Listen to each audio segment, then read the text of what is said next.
नमस्कार, मैं हूं श्वेता सिंह। आप देख रहे हैं आज तक। पहले चरण का मतदान जैसे जैसे करीब आ रहा है, मुकाबला जो है पूरे देश में, चुनाव प्रचार जो है वो सब कुछ गरमा रहा है। और हम एक ऐसे राज्य में इस समय मौजूद हैं जहां भारतीय जनता पार्टी ने लगातार 2 चुनाव में क्लीन स्वीप किया, राजस्थान। और सचिन पायलट हमारे साथ हैं। लोकसभा का चुनाव नहीं लड़ रहे हैं, लेकिन उम्मीदवारों के लिए अलग अलग सीटों पर जाकर मेहनत करने में लगे हैं। ये सीट ऐसी है जो सचिन पायलट के लिए भी बहुत मायने रखती है और कांग्रेस पार्टी के लिए भी बहुत मायने रखती है। दौसा की टक्कर कैसी होगी इस बार? टक्कर हर जगह मजेदार होगी। और ये वो क्षेत्र जहां पर 20 साल पहले पहली बार मैं सांसद बना था, तो इस क्षेत्र में, राजस्थान में और देश भर में मुझे लगता है कि अब माहौल बदल रहा है। अब बदलाव की सुगबुगाहट हर क्षेत्र में है और आम जनता ने 10 साल की रिपोर्ट कार्ड परफॉर्मेंस देखने के बाद अब मन बनाया है कि बदलाव लाना जरूरी है। और खासकर उन राज्यों में जहां पर द्विपक्षीय मुकाबला है भाजपा कांग्रेस का, वहां पर टक्कर कांटे की रहेगी, लेकिन मुझे लगता है कि बदलाव होगा। पर जहां 25 की 25 सीटें बीजेपी ले जाती है, वहां क्यों लोग अचानक बदलेंगे? पिछली बार जो चुनाव हुए थे, एक अलग तरह की परिस्थिति थी देश में, और उस माहौल में चुनाव हुए जहां पर एक वातावरण अलग था, और हमारा बॉर्डर स्टेट है, आप समझते हैं। लेकिन इस बार 10 साल पूरे हो गए सरकार के, और इन 10 सालों में जो भाजपा सरकार बनने के बाद वादे किए गए थे, किसान की आमदनी को लेकर, नौजवानों को लेकर, महंगाई को लेकर, करप्शन को लेकर, उन सब मुद्दों पर कहीं ना कहीं मुझे लगता है कि बीजेपी परफॉर्म नहीं कर पाई है। इसीलिए नए नए मुद्दे, जज्बाती मुद्दे और ध्यान भटकाने वाली बातों को बोला जा रहा है। लेकिन मैं आश्वस्त हूं कि जनता, नौजवान, किसान, महिला, सब लोग मिलकर इस बार कांग्रेस के पक्ष में मतदान डालेंगे। पिछली बार आप कह रहे हैं इमोशंस के कारण, पुलवामा का जिक्र आप कर रहे हैं, उसके बाद जो एयर स्ट्राइक हुआ था, वो भी एक कारण था, लेकिन लोग समय देना चाहते थे। देखिए, जनता सरकार को एक मौका देना चाहती है, लेकिन 2-2 बार पूर्ण बहुमत की सरकार बनने के बाद भी जो जमीनी हालात थे लोगों के, जो जो नागरिक है, उसके जीवन को हम क्या बेहतर बना पाए हैं। भाषण, विज्ञापन, इश्तिहार, प्रोपेगेंडा, स्पीच, जुमले, आश्वासन, मैनिफेस्टो, संकल्प पत्र, वो सब सुनते सुनते 10 साल, एक दशक हो गया। और अब कहीं ना कहीं लोगों के जहन में सवाल उठता है कि भाई इतना भरोसा किया, इतना वोट दिया, वो परिवर्तन, बदलाव दिखने में नहीं आ रहा है। क्योंकि जो मेन इशू है बेरोजगारी का है, महंगाई का है, किसानी का है, खेत मजदूर का है, तो जो खाई है अमीर गरीब की इतनी बढ़ गई है, क्योंकि जो भाजपा की सरकार की नीतियां हैं वो चंद लोगों को लाभ देने के लिए बनी हैं। तो जो जीडीपी ग्रोथ हो रहा है, जो $5 ट्रिलियन इकोनॉमी की बात कर रहे हैं, उसका जो शुद्ध लाभ है वो बहुत सीमित एक क्षेत्र और लोगों तक पहुंच रहा है। अधिकांश लोग उससे वंचित हैं। और सचिन जी, इसी राजस्थान में आप लोग विधानसभा का चुनाव हार गए थे। हम जो चुनाव हारे, आप सही कह रहे हैं, लेकिन जो वोट डिफरेंस था वो 1 या 1.5% का था। और हम जब पहले चुनाव हारते थे राजस्थान में, तो हम बहुत लंबा पिछड़ते थे। इस बार हम लोग 70 जीते हैं 200 में से, और मैंने कहा ना 1.5 या 1% का डिफरेंस था। और ये बात सही है कि मध्य प्रदेश में, छत्तीसगढ़ में, राजस्थान में हम लोग सरकार नहीं बना पाए, लेकिन कहीं पर भी ऐसा नहीं है कि मुकाबला कांटे का नहीं था या हम लोग बहुत पिछड़ गए थे। हम तो चुनाव जीते, कर्नाटक में, हिमाचल में जीते, तेलंगाना में जीते। तो कांग्रेस पार्टी चुनाव जीती भी है, कई जगह हारी भी है। पूरी ताकत लग रही है चुनावों में, पूरी ताकत से काम कर रहे हैं। और ये उस वातावरण चुनाव हो रहा है जहां पर एक लेवल प्लेइंग फील्ड नहीं मिल रहा है। विपक्ष के लोगों को टारगेट किया जा रहा है, खातों को सीज किया जा रहा है, मुख्यमंत्रियों को डिटेन किया जा रहा है, और कहीं ना कहीं एक दबाव और प्रतिशोध की राजनीति हावी हो रही है। उसका भी एक नेगेटिव इफेक्ट मतदाताओं के जहन में पड़ रहा है। पर आपको सबसे बड़ा खतरा बीजेपी देखती है राजस्थान में। विधानसभा चुनावों में भी यही था। कार्रवाई अगर वाकई रंजिश की होती तो सचिन पायलट भी उसकी जद में आते। अब देखो, ऐसा है, राजनीति में खतरा कुछ नहीं होता है, प्रतिस्पर्धा होती है। मैंने हमेशा अपनी राजनीति में व्यक्तिगत किसी पर ऐसे आरोप लगाए नहीं हैं, और ना ही मैंने कभी व्यक्तिगत बातें की। सिद्धांत की, गवर्नेंस की, पॉलिसी की, पार्टी की, और संघर्ष किया है, बहुत मुखर होकर किया है।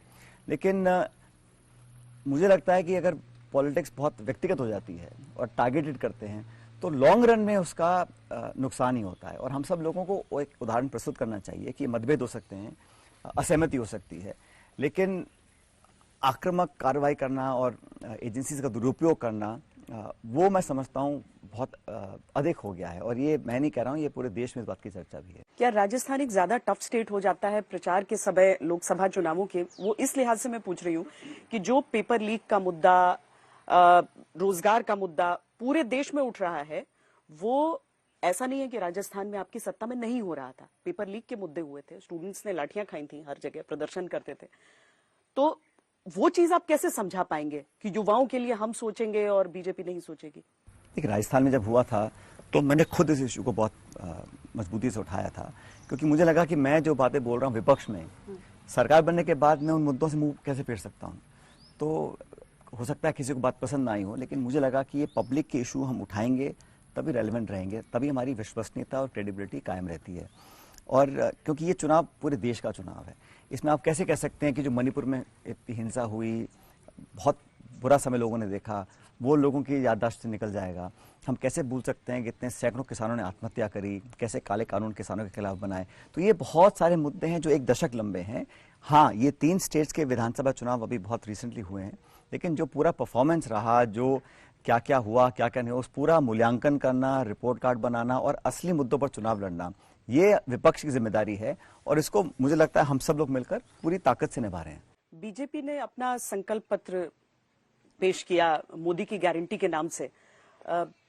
किसानों का आंदोलन भी चला कि एमएसपी को लेकर कानून बनाया जाए, लेकिन बीजेपी स्पष्ट है कि जिस रास्ते पर उसे चलना है वो चल रही है। एमएसपी को लेकर उसने ऐसी कोई ऐसी गारंटी कानून के हिसाब की नहीं दी है। लेकिन ये आश्वासन तो श्वेता जी बीजेपी सरकार ने दिया था। जब आंदोलन को विड्रॉ करने की बात आई थी तो उन्होंने आश्वस्त किया था हम इस पे एक कानूनी फ्रेमवर्क बनाएंगे। और मुझे खुशी है कांग्रेस वो पहली पॉलिटिकल पार्टी है जिसने एमएसपी पर कानून बनाने का आश्वासन अपने मैनिफेस्टो में लिखा है और अपने पब्लिक में घोषणा करी है। जहां तक बीजेपी की बात आप कर रहे हैं, थोड़ा कहीं ना कहीं उसमें अहंकार भी दिख रहा है मुझे कि हम चुनाव जीत रहे हैं और हम लोग चाहे जो मर्जी बोल दें। उस घोषणा पत्र में जो भी आपने कहा कल या परसों रिलीज किया, उसमें कोई ना तो ओपीएस का जिक्र किया गया है, ना इसमें एमएसपी पे कानून बनाने की बात की गई है। नहीं, पर वो 70 साल से अधिक के बुजुर्गों को वो कह रहे हैं कि हम आयुष्मान से के अंतर्गत लेकर आएंगे, उनको 5 लाख का फ्री इलाज मिलेगा। तो ये 10 साल तक क्यों नहीं किया? और 10 साल के बाद आपको 70 साल के लोगों की याद आ रही है?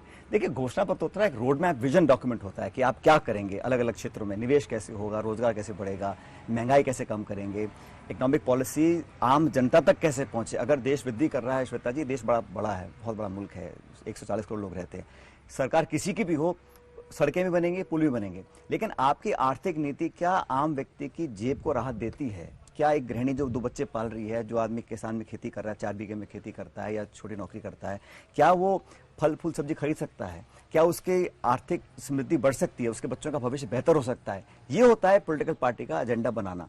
अब उसमें फोटो खिंचवा के आप बोले हम इसमें ये दे दिया, ये कोट अनकोट रेवड़ी दे दी, नहीं दे दी, वो बात नहीं है। 10 साल की सरकार का परफॉर्मेंस और आज हम लोगों ने जो इंडिया अलायंस या हमारी खुद की पार्टी का मैनिफेस्टो है, वो एक ऑल्टरनेटिव गवर्नेंस मॉडल की तरह हम देना चाह रहे हैं। हम लोग जो ये शब्द आप यूज करें गारंटी का, ये हम लोगों ने इस्तेमाल पहली बार किया था। तो महिलाओं के लिए, किसानों के लिए, युवाओं के लिए, जो सबसे अपेक्षित वर्ग है, उसके लिए हम लोग अपना संकल्प, अपना एक विश्वास जनता के बीच में जा रहे हैं। अब जनता को निर्णय करना है कि इन दोनों में से कौन सी विचारधारा और कौन सा विजन बेहतर है। पर देखिए, बीजेपी, आप आर्थिक मामलों को अच्छी तरीके से समझते हैं सचिन, आप बेहतर शायद इसका आकलन कर पाए। बीजेपी कहती है कि हम फ्री बिजली नहीं देंगे, लेकिन हम आपको एम्पावर करेंगे उस हिसाब से कि आप को आखिरकार फ्री बिजली मिलने की शुरुआत हो जाए। देखिए, ये बड़ा चर्चा का विषय है, कितना फ्री देना, कितना नहीं देना। मैं ऐसा मानता हूं कि सरकार के पास जो संसाधन है, उसमें पहला अधिकार उस वर्ग का है जो वंचित है, शोषित है, आर्थिक रूप से कमजोर है।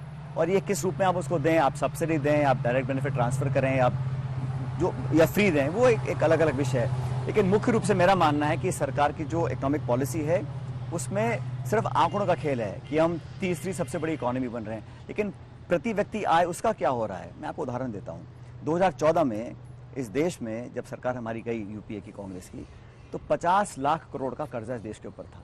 50 लाख करोड़ का। आज वो कर्जा 250 लाख करोड़ का है। जो 70 साल में हमारा कर्जा था 50 लाख करोड़ का, वो 10 साल में 250 लाख करोड़ हो गया। तो इतना कर्जा हम लोगों ने लिया है, इतना हम आंकड़ों के जाल में लोगों को फंसा रहे हैं। लेकिन आज छोटे मोटे खाद्य पदार्थों की कीमत का क्या हाल है, इन्फ्लेशन कहाँ पहुंच गया, डॉलर वर्सेस रुपी हम बात करते थे, आज वो चर्चा हमने समाप्त कर दी है। तो ये सिलेक्टिव आंकड़ों का प्रस्तुतिकरण करना वो बहुत लंबा नहीं चलता है। फ्री राशन के आप समर्थन में हैं? मुझे लगता है जो तबका डिजर्विंग है और टारगेटेड, वहां लोगों को मदद पहुंचानी चाहिए। वो आम जन तक पहुंचा है और वो बीजेपी का एक बहुत बड़ा ऐसा बेस है लाभार्थियों का जिसे आप लोग तोड़ नहीं पाएंगे नहीं, शायद। वो बीजेपी करती तो लाभार्थी हैं और विपक्ष करता है तो रेवड़ी बता जाता है उसको। तो ये भी विरोधाभास है ना कि आप मैं करूं तो ये जन कल्याण सेवा है और ये लाभार्थी, जैसा आपने कहा, और विपक्ष की सरकार क्यों करती है तो बोलते हैं रेवड़ियां बांट रहे हैं, ये अर्थव्यवस्था को चौपट कर देंगे, बैंक दिवाली हो जाएंगे और इकोनॉमी खराब हो जाएगी। यहाँ पर भी मुझे लगता है कि एक सिलेक्टिव इस्तेमाल कर रहे हैं संसाधनों का। खैर ये चुनाव मल्टीपल इश्यूज पर लड़ा जाएगा। मैं ऐसा मानता हूं कि जिन राज्यों में भाजपा कांग्रेस की सीधी टक्कर है वहां पर इस बार हमारा स्ट्राइक रेट बेहतर रहेगा और इंडिया अलायंस को जो रिक्वायर्ड संख्या बल है 4 जून को हमको मिलेगा वो। क्योंकि कांग्रेस के विरुद्ध ही बीजेपी को ज्यादा सक्सेस मिली हुई, जहां सीधा सीधा सामना है। ये मैंने कहा ना कि पिछले चुनाव में हम लोग कोई सीट नहीं जीत पाए थे राजस्थान की। इस बार आप लोग की बेहतर तैयारी है। बेहतर तैयारी है, बेहतर परफॉर्मेंस है हमारे कैंडिडेट्स का, हमारा कैंपेन, हमारा कम्युनिकेशन, हम लोगों की मेहनत और एक रिस्पांस दिख जाता है पब्लिक के अंदर जाकर। तो मुझे लगता है, मैं बहुत बड़े बोल नहीं बोलता हूं, लेकिन मुझे लगता है कि इस बार कांग्रेस को भाजपा से ज्यादा सीटें मिलेंगी राजस्थान में। राजस्थान के अंदर बीजेपी से ज्यादा 25 सीटें हमारे यहाँ। हाँ। तो हमारे अलायंस हम मिलकर चुनाव लड़ रहे हैं। हाँ। 3 जगह हमारे अलायंस पार्टनर्स लड़ रहे हैं, 22 जगह हम लोग लड़ रहे हैं। तो हम लोगों का भाजपा से ज्यादा संख्या बल रहेगा राजस्थान में। अच्छा, क्योंकि मैं अगले मुद्दे पर बढ़ने से पहले मैं कांग्रेस की गारंटी की भी बात कर लेती हूँ। प्रैक्टिकलिटी की जब बात आती है और 1 लाख रुपए साल में देने की बात आती है, क्या ये संभव है? जिन लोगों के लिए वादा किया जा रहा है वो लोग भी सोच रहे हैं इस बात को। नहीं, वो जिनके बात करें वो सोचते होंगे कि 12-15 लाख करोड़ रुपए अगर चंद उद्योगपतियों का माफ हो सकता है तो किसी गरीब गृहिणी की जेब में अगर लाख रुपए साल का, प्रति महीने का नहीं साल का है, 1 साल का लाख रुपए किसी गरीब परिवार में जो महिला उसकी हेड है उसके खाते में जाएगा सीधा। तो जो कर्जा माफी है, अगर हम बड़े बड़े डिफॉल्टर्स का जो विदेश भाग जाते हैं उनका माफ कर सकते हैं लाखों करोड़ रुपया, तो ये जो गरीब तबके के परिवार को क्यों नहीं दे सकते हम लोग? और इस देश में अगर आपकी सरकार के अंदर संकल्प शक्ति है, आत्मविश्वास है, संसाधन अपने आप जुट जाते हैं और हम करके दिखाएंगे। राजस्थान जैसे राज्य, आप खुद भी सैनिक हैं, भारतीय सेना में हैं, राजस्थान जैसे राज्य में जहां पर बहुत सारे युवा जो हैं वो जाना चाहते हैं सेना में, आपको अग्निवीर एक मुद्दा लग रहा है? क्योंकि कांग्रेस के मैनिफेस्टो में भी तो लग रहा था, तो हमने उस टाइम विरोध किया। लेकिन आज जब मैं जाता हूँ उत्तर भारत में, पश्चिम भारत में, इन राजस्थान, हरियाणा, आप देखिए हिमाचल, उत्तराखंड, यहाँ के लोगों को, खासकर नौजवानों को लगता है कि हमको देश सेवा करने का, देशभक्ति करने का जो मौका मिलता था उसको रोक दिया गया है। और ये बहुत ही इल थॉट आउट और जल्दबाजी में किया हुआ एक स्टेप है। और हम सब ने मिलकर इसमें डिक्लेयर किया है कि हमारी सरकार बनेगी तो हम अग्निवीर की योजना को समाप्त करेंगे। क्योंकि 4 साल किसी लड़कियों को आप नौकरी दें, 21 साल पर रिटायर हो जाए, उनका भविष्य बड़ा संशय में रहेगा। तो आदमी का जो जज्बा होता है, अपने घर जो बाल बच्चे छोड़ के जाएगा पीछे, उनको कौन देखभाल करेगा, उसमें जो बेनिफिट्स हैं, जो पेंशन है, जो अलग अलग मापदंड हैं, वो बिल्कुल खत्म कर दिए गए हैं। मैं समझता हूँ बड़ा एक जल्दबाजी में किया हुआ स्टेप था, करना भी था श्वेता जी, तो उसको ग्रेडेड तरीके से कर सकते थे। हम भी चाहते हैं कि हमारे औसत जो फौजी है उसकी आयु कम हो। सारी भर्तियां बंद कर दी हैं और सिर्फ ये अग्निवीर के माध्यम से एयरफोर्स, नेवी और आर्मी में भर्ती होगी, इसको हम गलत मानते हैं। और ये बहुत बड़ा मुद्दा है ग्रामीण क्षेत्रों में, क्योंकि शहर के तो बहुत कम बच्चे जाते हैं फौज के अंदर। तो ग्रामीण क्षेत्र के जो किसान का बच्चा है वही मेहनत करता है, परेड करता है, पीटी करता है, तैयारी करता है सालों तक, फिर उसकी एक उम्मीद होती है कि मैं जाके वर्दी पहनूंगा, देश सेवा करूंगा। उससे वंचित रखना मैं समझता हूँ अनैतिक भी है और ये नौजवानों के भी हित में नहीं है। पर क्या विधानसभा की उन सीटों में, उन क्षेत्रों में इसका असर दिखा उस हिसाब से? चाहे वो प्रतिशत ही सही, आप देखिए, अगर बीजेपी को ये गुस्सा दिखता तो वो इसके बारे में सोचते। आप ऐसा है, हर चीज को हम वोट के तराजू में नहीं तोलना चाहिए। कुछ ऐसी बातें होती हैं जो जज्बाती भी होती हैं। लेकिन ये बात सही है, राजस्थान में जो हमारा ईस्टर्न राजस्थान है, शेखावटी की बेल्ट है, ये नागौर, झुंझुनू, सीकर, चूरू, जयपुर, दौसा, माधोपुर, इस सारी बेल्ट में बहुत से, हर गांव से 6-6, 10-10 परिवार के बच्चे फौज में हैं, ये रिटायर्ड हैं। तो उनका एक इमोशनल कनेक्ट है फौज के साथ। और ये बॉर्डर स्टेट है, यहाँ पर ये बड़ा इशू है। इसमें कौन किसको वोट डालता है नहीं डालता वो अलग बात है, लेकिन as a political party, as a national political party, हमें लगता है कि ये एक सही कदम नहीं था और इसका हमने तब भी विरोध किया था और आज घोषणा पत्र में हमने विरोध किया इसका। भारतीय जनता पार्टी 400 का दावा कर रही है और उसके लिए ये 25 सीटें रिटेन करना उसके लिए बहुत महत्वपूर्ण रहेगा। वो भी ताकत झोंक रहे हैं। दौसा जिस सीट पर हम मौजूद हैं इस समय, यहाँ प्रधानमंत्री खुद आ चुके हैं। हाँ, आ चुके हैं और अच्छी बात है, वो लगभग हर सीट पर जा रहे हैं। लेकिन सरकार बनाने के लिए चाहिए 272।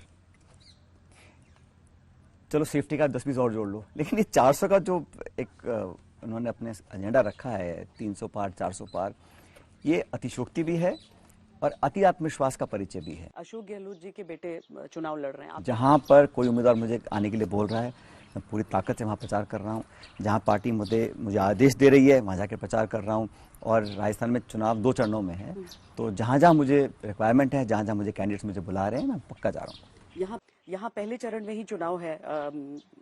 आपके पिता लगातार जीतते थे, माँ जीती, आप जीते यहाँ से, उसके बाद से रिजर्व सीट ये हो गई है।